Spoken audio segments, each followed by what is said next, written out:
खोलिए। आ रही आवाज? हेलो,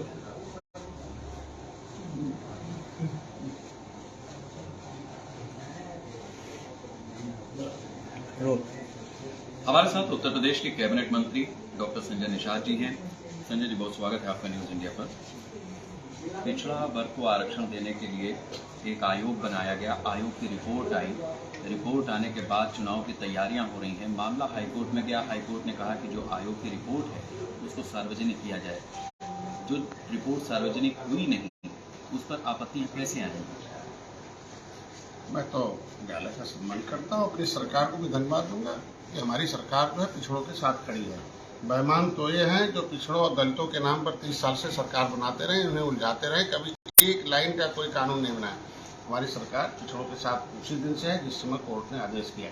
पिछली सरकारों की गलती की वजह से पिछड़ों का हक मारा जा रहा था। मेरी सरकार खड़ी हुई, सुप्रीम कोर्ट गई, आयोग भी बनाई, समय सीमा के अंदर आयोग का रिपोर्ट भी लागू कर दिया और उसके आधार पर आरक्षण की सूची भी जारी हो गई। आप देखो 50% जो आरक्षण की व्यवस्था है उसके अनुसार सीटें भी रिजर्व हो गई हैं और उसके अनुसार चुनाव हो रहा है। विपक्ष के पास कुछ रह नहीं गया। जब सत्ता में थे तब तो कोई आवाज किया नहीं, अब विपक्ष में आके आवाज उठाने मतलब केवल शिकायत कर रहा हूँ कुछ रह गया।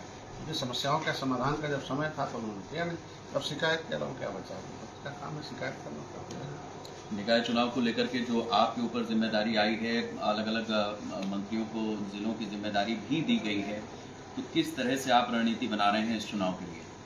देखिए, हम लोग समाज की सेवा करते हैं, जनता के से जो वादा करते हैं उसे पूरा करते हैं। और हम लोगों की सिद्धांत ही है निषाद पार्टी का कि निर्बल को सबल बनाया जाए। भारतीय जनता पार्टी का है कि जो निचले पावदान में व्यक्ति हो उसे हम विकास की मुखारा मिलाएं और सभी लोगों को संविधान के मुताबिक हम संवैधानिक सुरक्षा दें। उस पर हम लोग काम कर रहे हैं, उसको जनता मुहर मार रही है। तैयारी तो है ही है। हम जहाँ प्रभारी रहे, अभी हम औरैया और महाराज के प्रभारी हैं और फिलहाल अभी जो नगर निगम चुनाव है, अभी हम जिलों में ड्यूटी लगी, अभी शाम को आएगा, जहाँ होगा वहाँ जाएगा। और निश्चित रूप से मछुआ समुदाय पूरा का पूरा, कश्यप, हाट, धीवर, रैकवार, वाथम, सुरैया, चाहे जो भी हमारी कौन है, जो उपजातियाँ हैं जिनको अंग्रेजों ने उजाड़ा था, मुगलों ने भी उजाड़ा था और पिछली सरकारों ने भी उजाड़ा। पूरे 70 साल में, 68 साल में केवल 3000 करोड़ रुपया पूरे देश के मछुआरों को दिया था। कितना अन्याय है! तो एक पैसा भी नहीं मछुआरों के विकास के लिए एक व्यक्ति पर आएगा।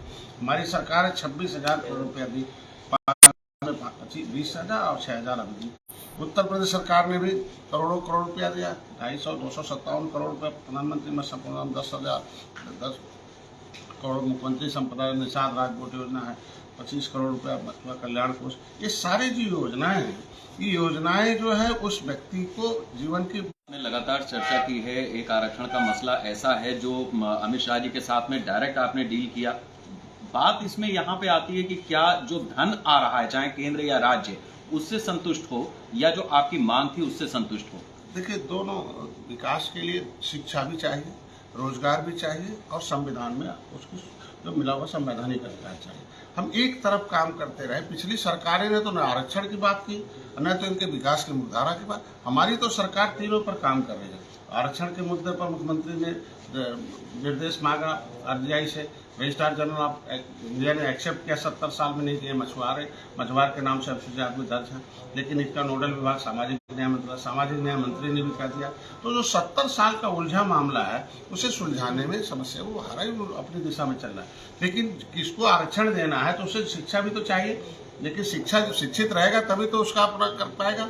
तो उसके लिए पता चला कि शिक्षा के लिए कुछ नहीं था। हमारी अगर सरकार स्थापना की है, दूरस्थ जो गांव में नदियों के किनारे रहने वाले उनके लिए मैरिज हॉल है, उनके लिए लाइब्रेरी है।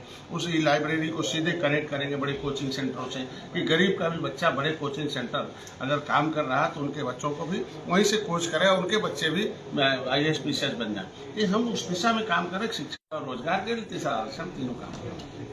आज एक बड़ी चीज ये हुई है कि आप सब मंत्रियों के दौरे, खुद मुख्यमंत्री भी जिले जिले जाते थे, लेकिन उनकी नजर में ऐसी चीजें आई जो जिलाधिकारी हैं, कप्तान हैं, जहां कमिश्नरेट है वहां पर ऐसे बहुत सारे अधिकारी हैं जो उम्मीदों पर खरे नहीं उतर रहे हैं। उनकी लिस्ट भी जारी हुई है, स्पष्टीकरण मांगा गया है।